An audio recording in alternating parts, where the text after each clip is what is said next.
Welcome to the CAA 2021 Explore webinar series.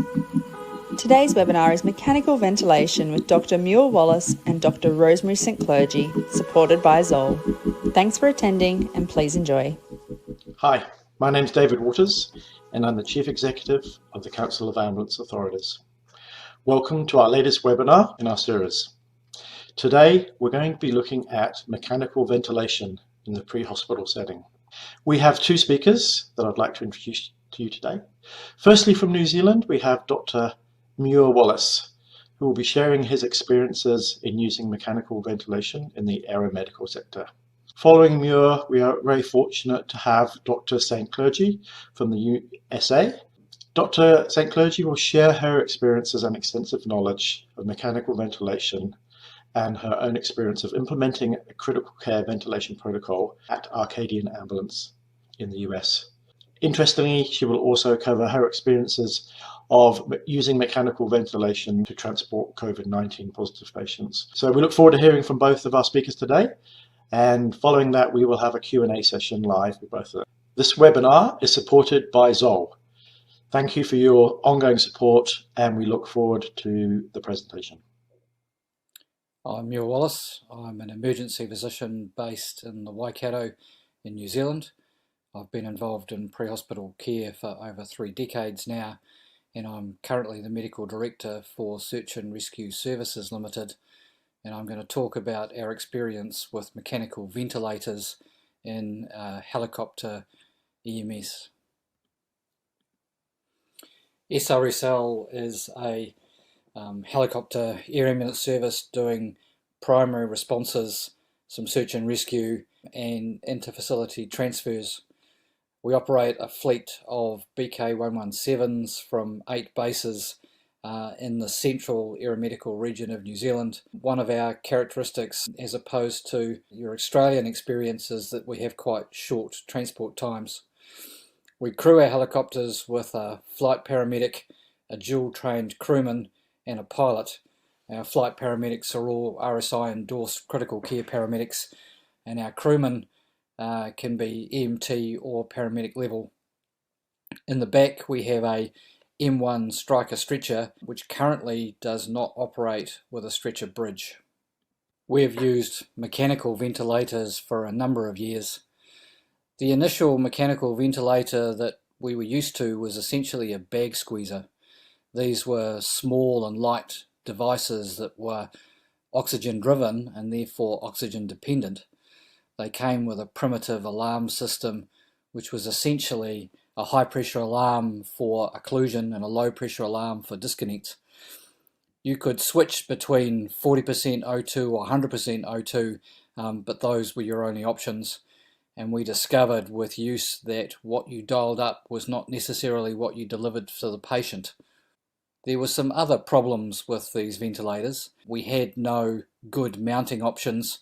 They were often tucked in next to the patient and often slid off the stretcher. We carried them to and from a job in a protective case which was quite bulky.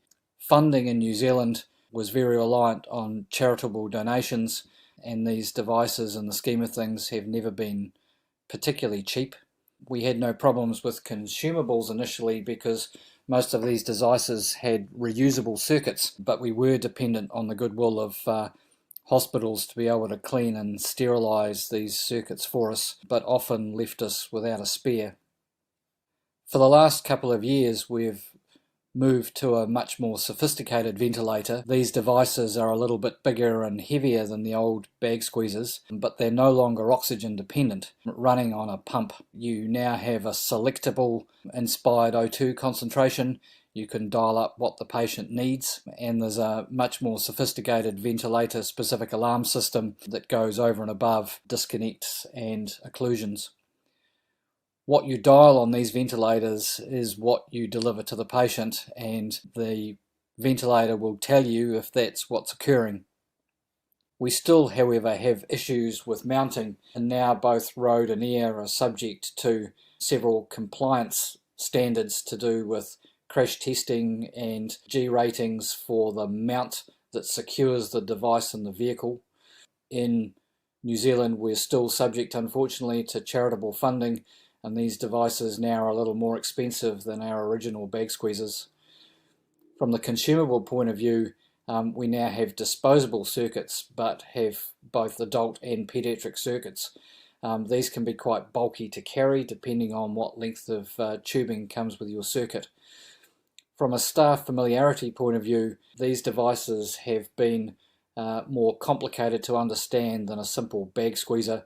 It's been quite a steep learning curve while people get familiarity with the device and what it's capable of. Mounting for us as a service without a stretcher bridge has been a little bit problematic. All aircraft mounting systems need to be certified, and this is quite an expensive exercise. And now we have a 20G test standard with which to comply, which means that our mounts can be quite bulky to satisfy that standard.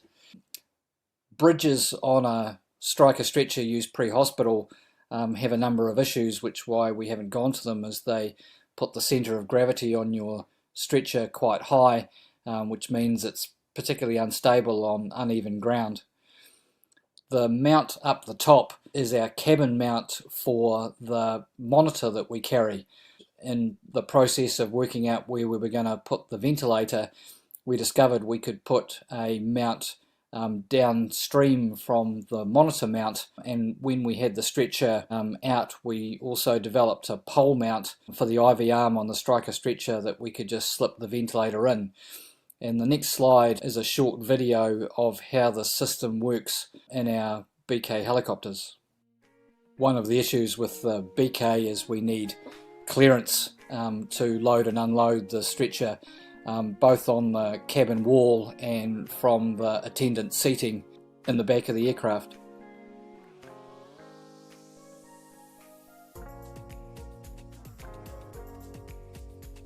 The ventilator and the monitor are now mounted to the cabin wall side by side, and both tilt so they can be seen by both of the attendants in the back. Operationally, having a more complex device has meant a number of things for EMSSRL. Firstly, we've seen a move into the interfacility transfer space, which in New Zealand has traditionally been the province of hospital-based retrieval teams.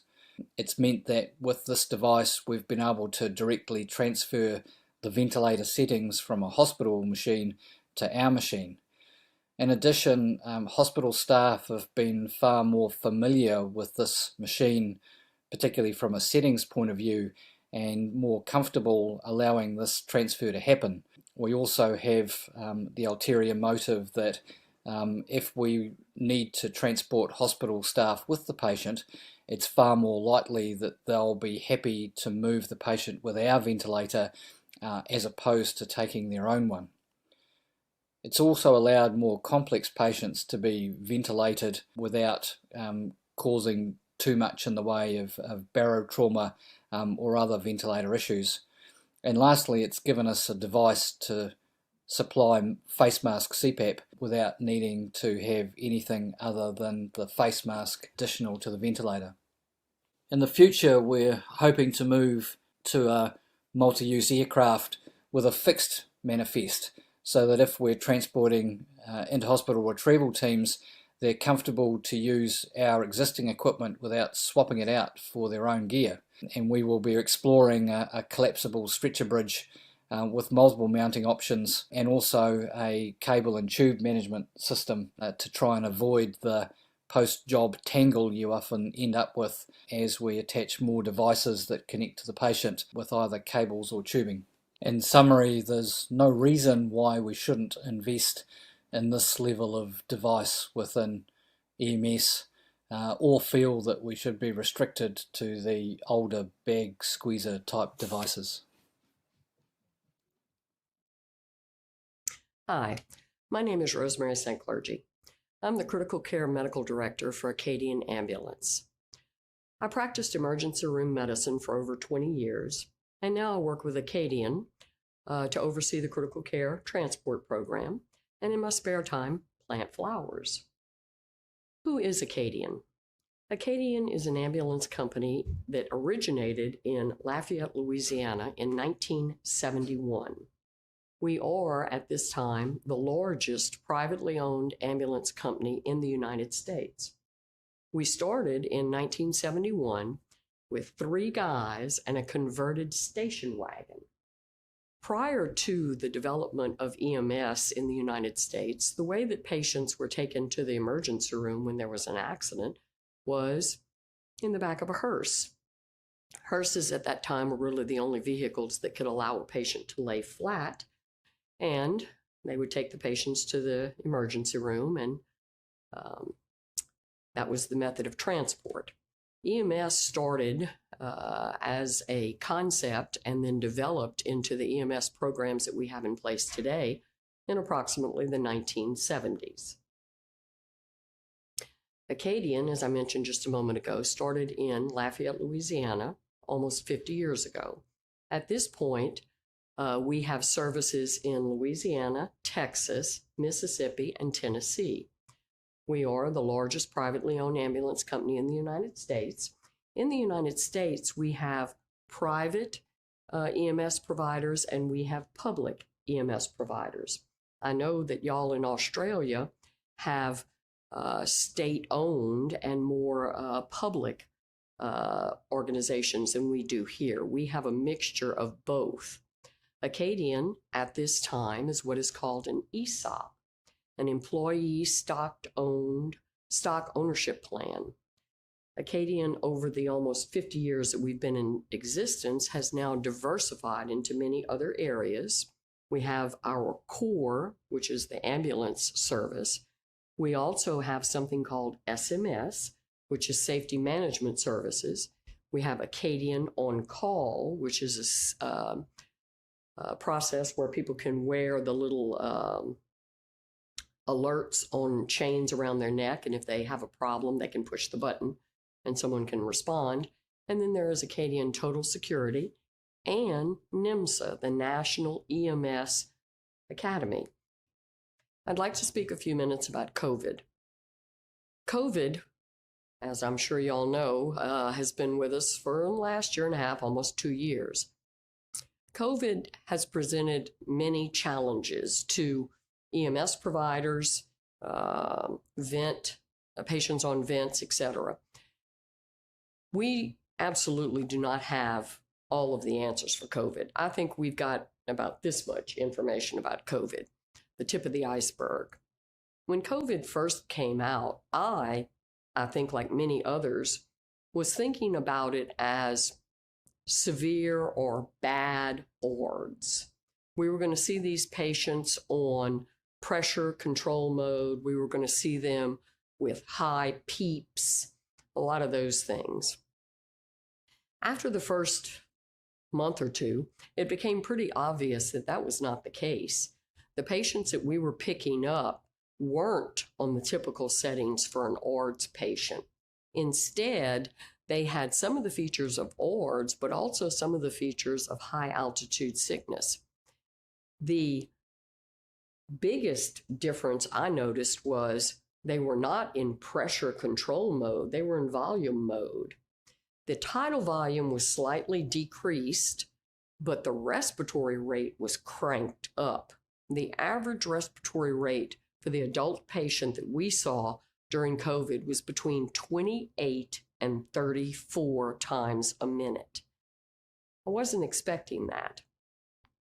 PEEP, even though in the ORDS patient we have transported already PEEPs in excess of 20.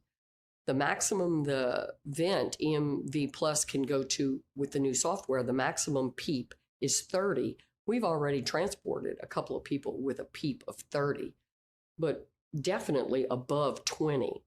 The COVID patient, not so much. The COVID patient's average PEEP actually was somewhere between 10 and 15. This surprised me as well. In addition to those settings on the vent, the other things that we noticed with the COVID patient was the PIP, peak inspiratory pressure, averaged in excess of 40. we try to keep our PIP below 40 to avoid barrel trauma. And we set our high pressure alarms accordingly so we can keep a close eye on it. Well, when we started seeing PIPs in excess of 40, most of my medics were calling me very concerned, what's happening? It soon became clear that this was part of the COVID process, and there was very little we could do about it. We transported people with PIPs in the 50 range, all the way up to 60.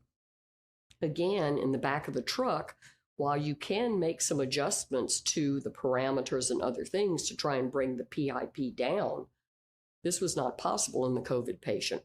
And as a result, we transported these people with high PIPs till they got to destination.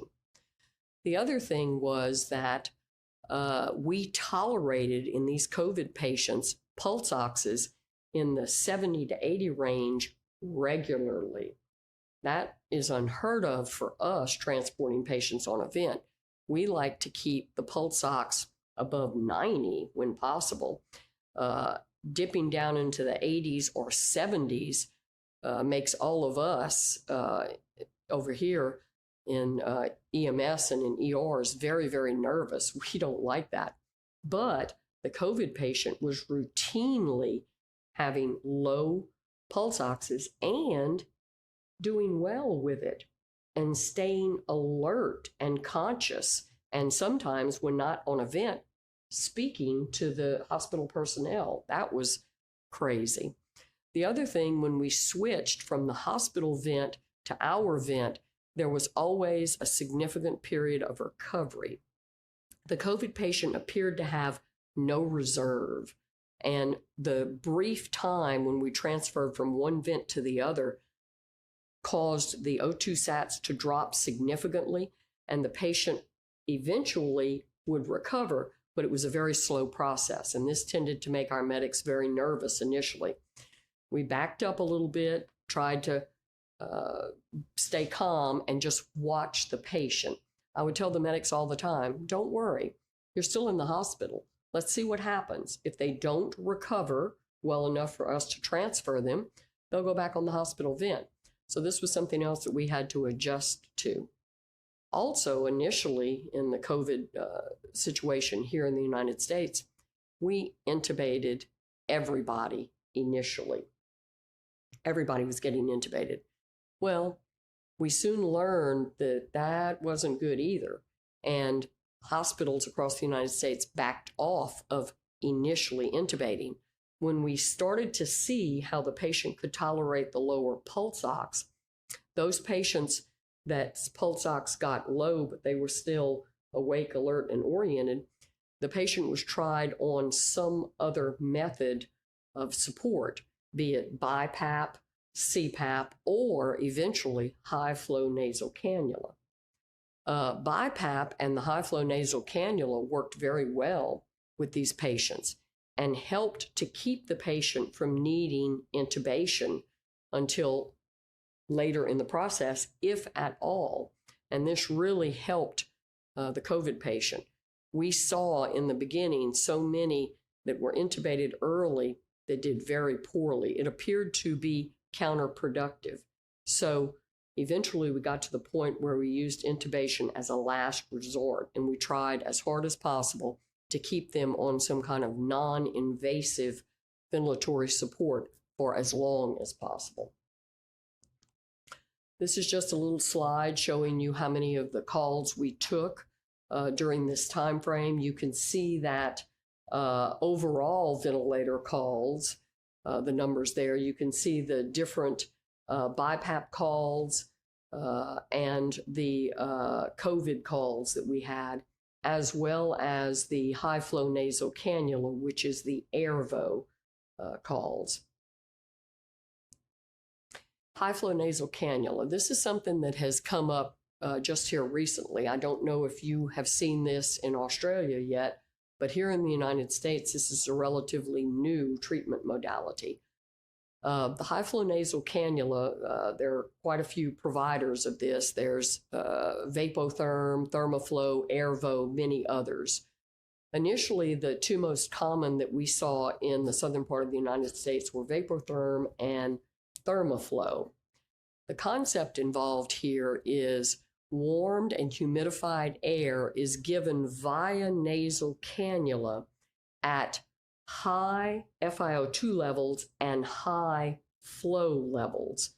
The flow level would be somewhere between 40 and 60 liters per minute at 80 to 100% FiO2. This is something that we had never encountered before. Prior to COVID, high flow nasal cannula was becoming popular in some of our markets, most notably Houston. It was being used in the pediatric patient. The NI and PICU babies were being put on the high flow instead of the nasal BiPAP, and they appeared to be doing well. But when COVID came out, I think particularly initially, there were so many things happening and so much going on. I think people were grasping at straws and willing to try anything to see if we could help these people.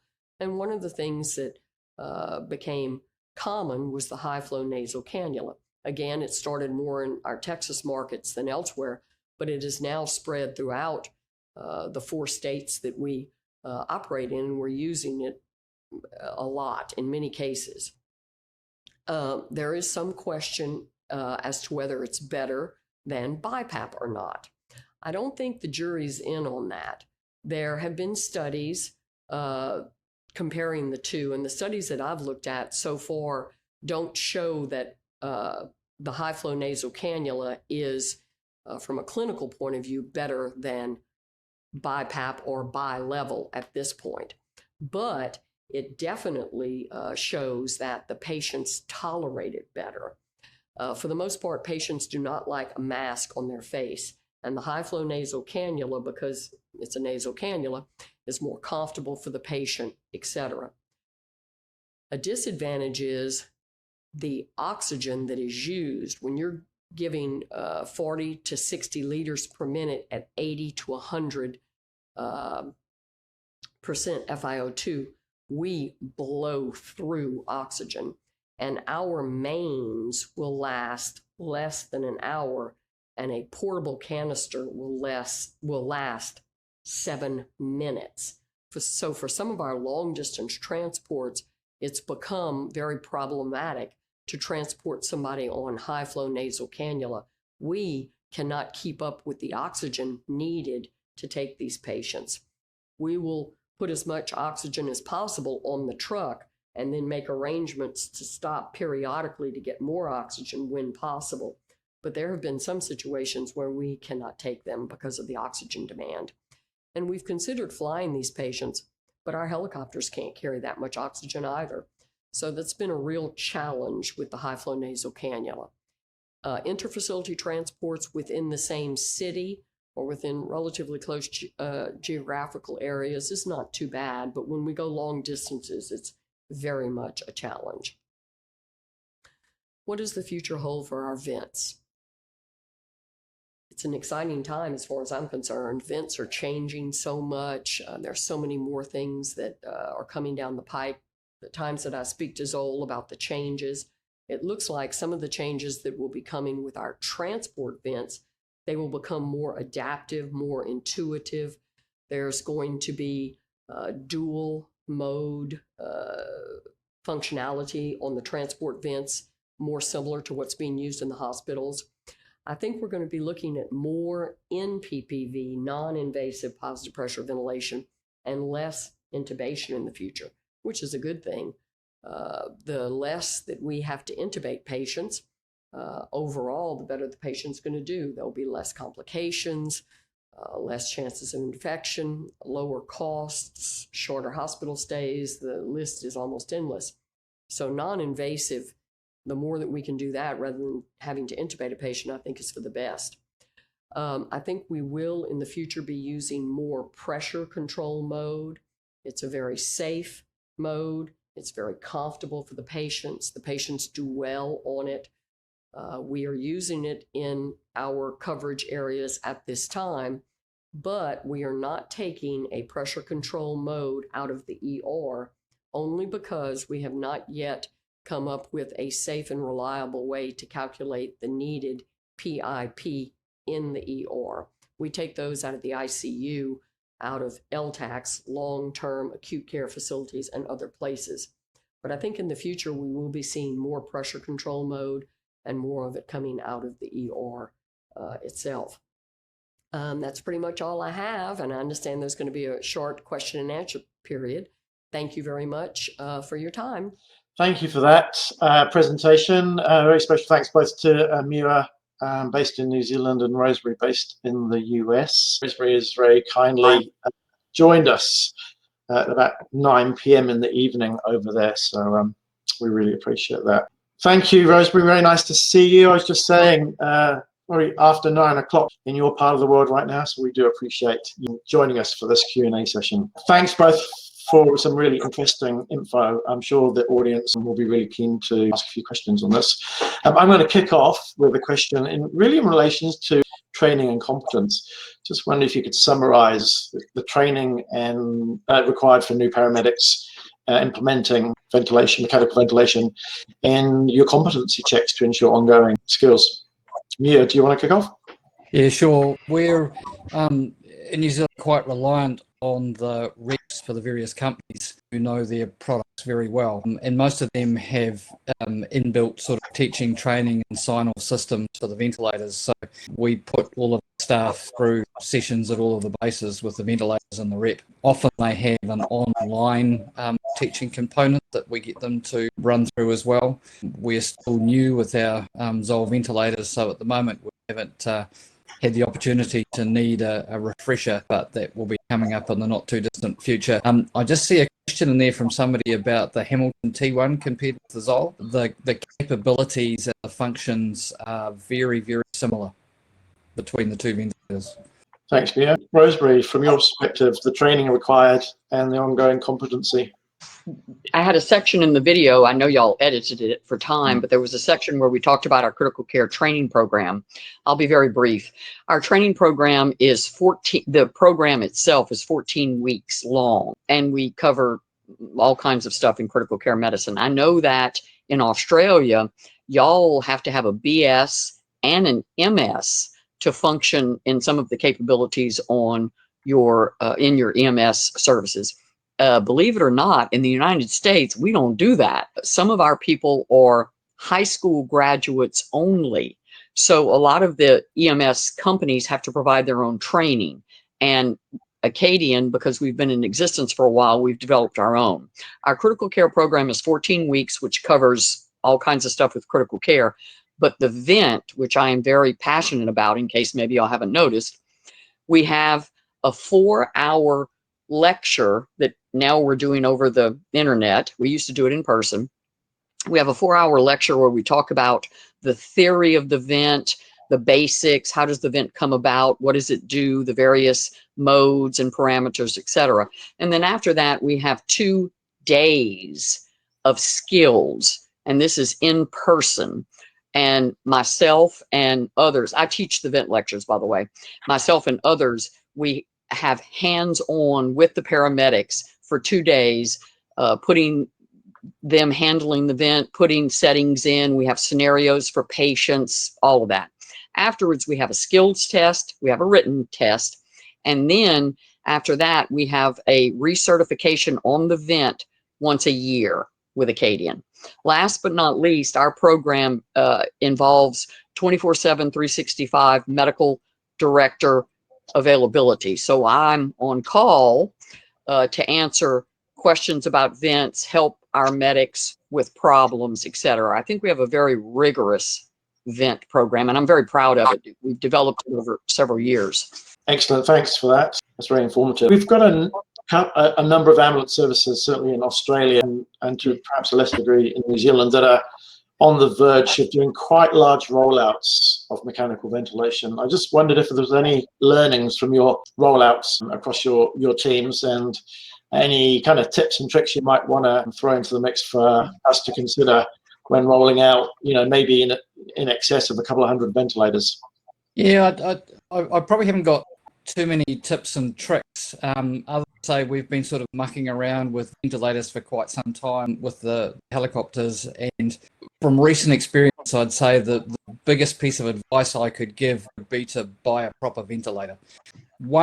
Get one that's got all the parameters, and get one that is not oxygen dependent. We've got no real COVID experience in New Zealand, but if you've got an oxygen dependent bag squeezer, you will chew through your oxygen, even with a short transplant time, in very short space of time. It's not worth it. And now we're getting more patients with more complex lungs. You want to be able to dial up their FII too, as well as play with those, other parameters, which you just can't do with a bag squeezer.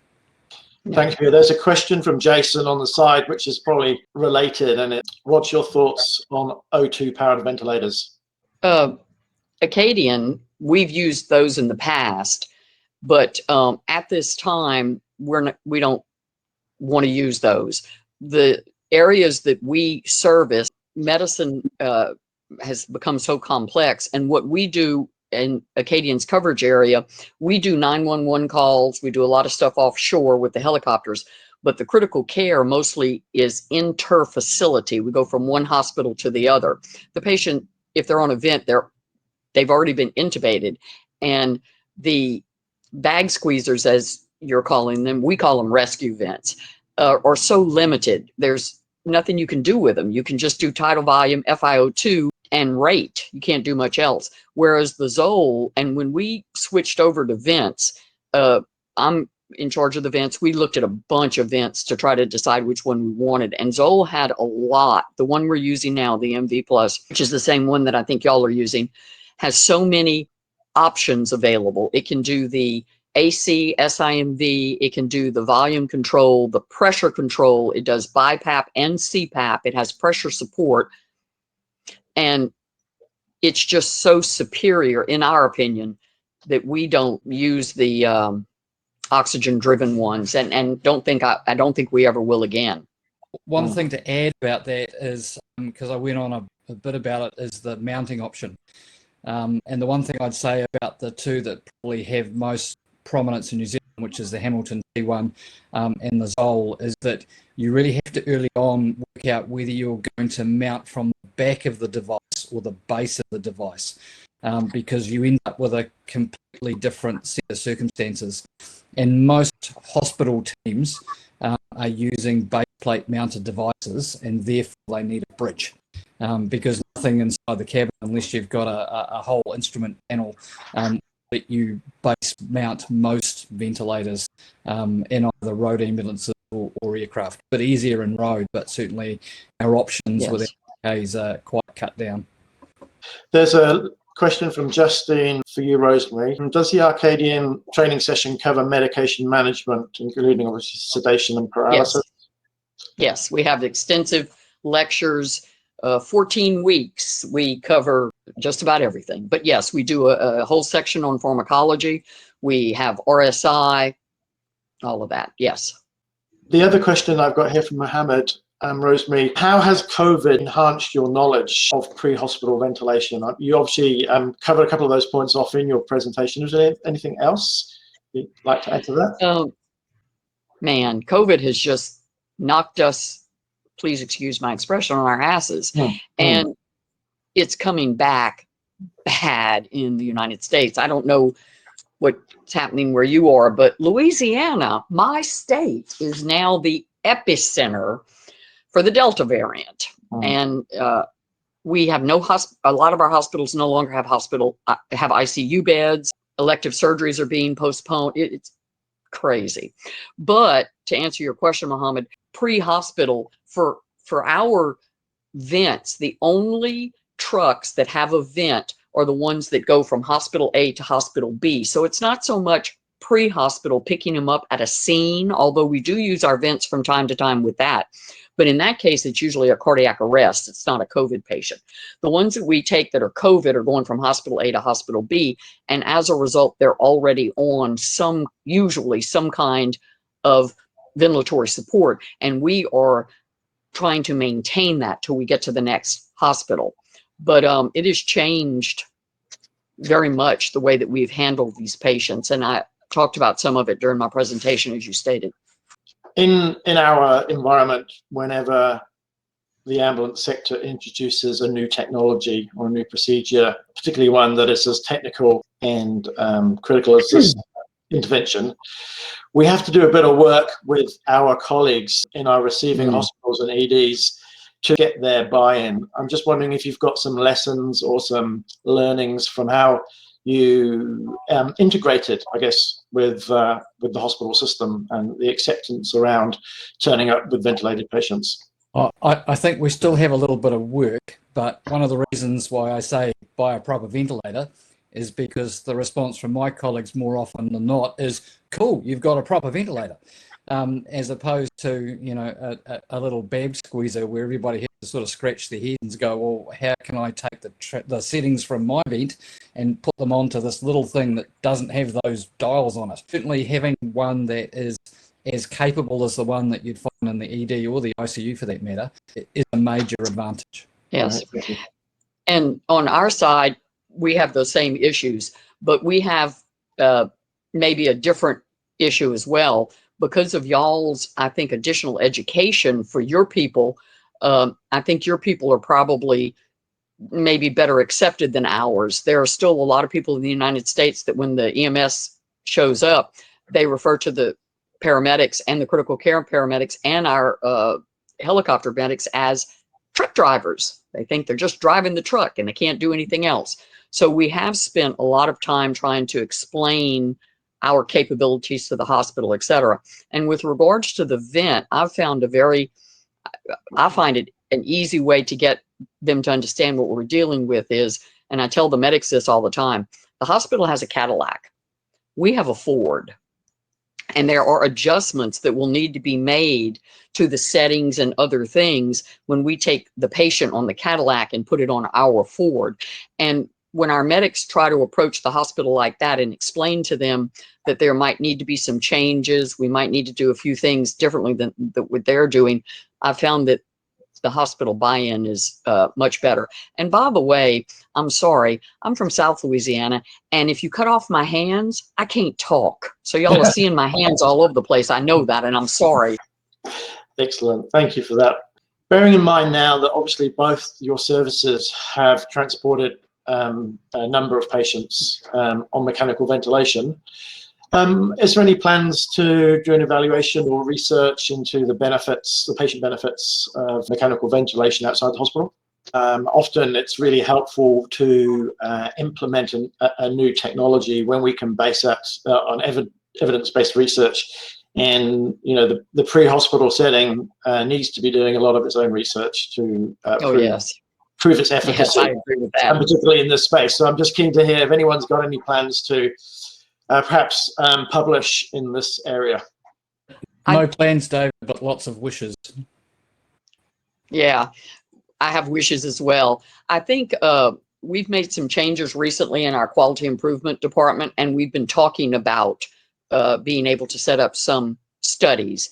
And one thing that has been discussed is the efficacy of BiPAP at scene calls versus CPAP, flow CPAP versus the ZOLL ventilator, which is more of a pressure based BiPAP on that vent. I find that the BiPAP at the scene call is superior by far to the CPAP that's on the wall in the truck that is just generated by flow. And I would like to see if we can do some research in that area. I think that'd be very interesting. The CHF patient, the COPD patient, not COVID, but the people that we pick up at their houses that we're taking into the hospital. We have already put a lot of people on BiPAP on scene calls and have been able to help them to such a degree that they don't have to be intubated when they get to the hospital, which I think is awesome.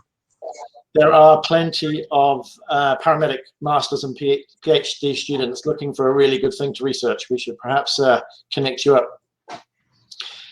I'm interested, this is a COVID question, I guess, from me. One of the things that we've learned over the last 18 months that we had never thought about previously was the importance of air circulation within both the helicopter cabin and in our road ambulances.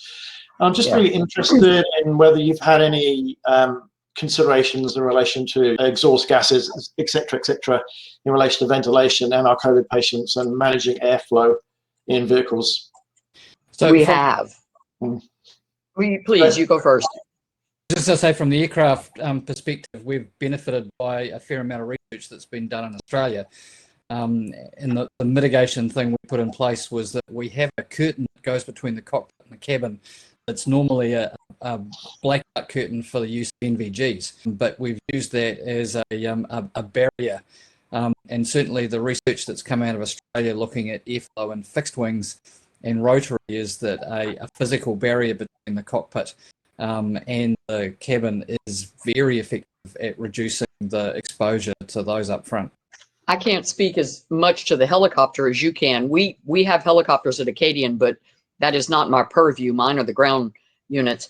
And we have a division between the cab and the back of the truck. So the people in the front really aren't exposed.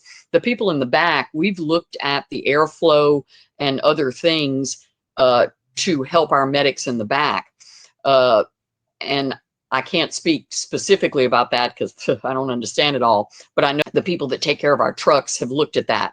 In addition, when the person is on the vent, we've used a lot of the HEPA filters that ZOLL had provided us with initially. And we are using at least one HEPA filter on the exhaust port of the circuit, which theoretically is going to decrease the exposure of the medics in the truck.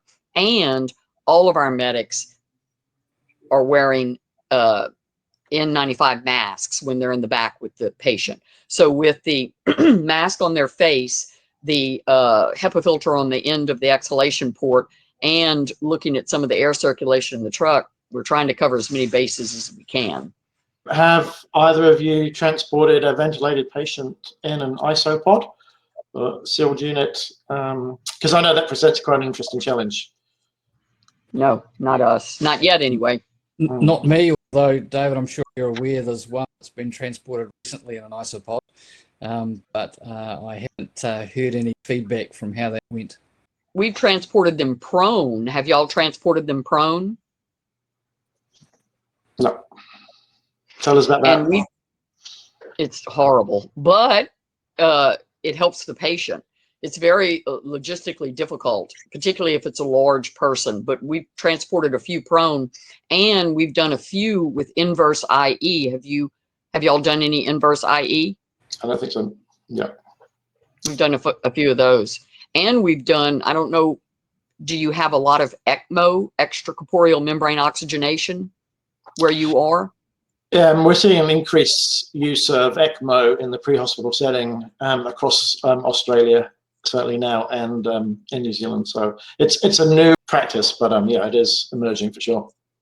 We're transporting more and more people to go get ECMO, and we're transporting them after the initial cannulization has taken place to get to another level of care with the ECMO actively going while they're on the vent. Those are interesting. Yeah. One of the issues, David, is that a lot of these new devices haven't been rated for air transport. And they have no certified mounting options. So the Evo, for example, which was relatively new in New Zealand as well, and it's certainly of a size you could put it at the back of an ambulance or a helicopter, has no securement option. So it becomes a missile on the back. And if you're trying to satisfy a 20G crash standard with a relatively heavy device, that becomes problematic. And even though the Evo is a New Zealand device, it's made by Fisher & Paykel, they haven't come up with any options for using that in the transport situation. You have a lot more challenges with the helicopter than we have with our trucks. We have a little more room, a few additional options for mounting equipment, etc. You've got many more challenges than we do. Certainly the requests to transport people on high flow nasal cannula oxygen are increasing. Which is a really nice segue into my last question, really. Obviously, high flow oxygen is an increasingly popular treatment now. How are we going to overcome the requirement for these high volumes of oxygen in these patients? We don't have an answer for that. The only thing we're doing is carrying as much oxygen as we can. From the helicopter point of view, we might be looking at strap-on accessory tanks. Certainly, you can get very expensive Kevlar tanks that are higher capacity because they can overpressurize compared with the traditional metal cylinders. All those things might need to be considered, but they are an extremely oxygen-hungry device that and you have to do your sums before you transport somebody. Yeah. We've had a few over here that there was so much oxygen demand, as I mentioned before, some of them we couldn't take, but a few of them, the oxygen demand was so great, we thought if we flew it, at least it would be less time. But it turned out that the oxygen demand was so great, our helicopters couldn't carry that much, the weight of it. That is a very difficult problem to solve. I've got a comment from Nigel here. He recently transferred one onto BiPAP recently, and they tolerated it really well. So thanks for that, Nigel. It's been a really great conversation. Thank you for your presentations. I'm sure our audience has learned a lot. And thank you again for joining us from the US, Rosemary. It's a pleasure to have you here. And thank you for the time, and thank you for sharing all your wisdom and experience in this space. And Muir, thanks. My pleasure. Thanks from a New Zealand perspective. Great to have your experience in using these devices in the aeromedical sector. On saying that, thank you all. We will close out now. We've had an amazing audience. I just want to say we've had people tune in from the UK, from South Australia, from PNG, from quite a number of places around the world. So it was a little bit of a global presentation, so thank you for that. May I say one thing? If anyone has additional questions, I'm more than welcome for people to contact me via email. ZOLL has my information. I think y'all have it there. You're more than welcome to contact me if I can be of any help. I'm glad to. That's great. It's a lovely offer. Thank you, Rosemary. We appreciate that. Excellent. So in closing, thank you both. Thank you to the audience, and we will see you again for our next seminar, which is at the end of this month on the 31st. Look forward to seeing you then. Thank you again for attending. Thank you for attending Mechanical Ventilation with Dr. Muir Wallace and Dr. Rosemary St, Clergy, supported by ZOLL. Join us for our next webinar on Tuesday the 31st of August for AHA and ERC CPR guidelines with Dr. Abella. You can view all of our upcoming webinars by visiting www.caa.net.au/webinars. And make sure you're following us on social media to keep up to date. Twitter @the Council of AM1 and Facebook and LinkedIn Council of Ambulance Authorities Australasia. Thanks for joining us, and we look forward to seeing you next time.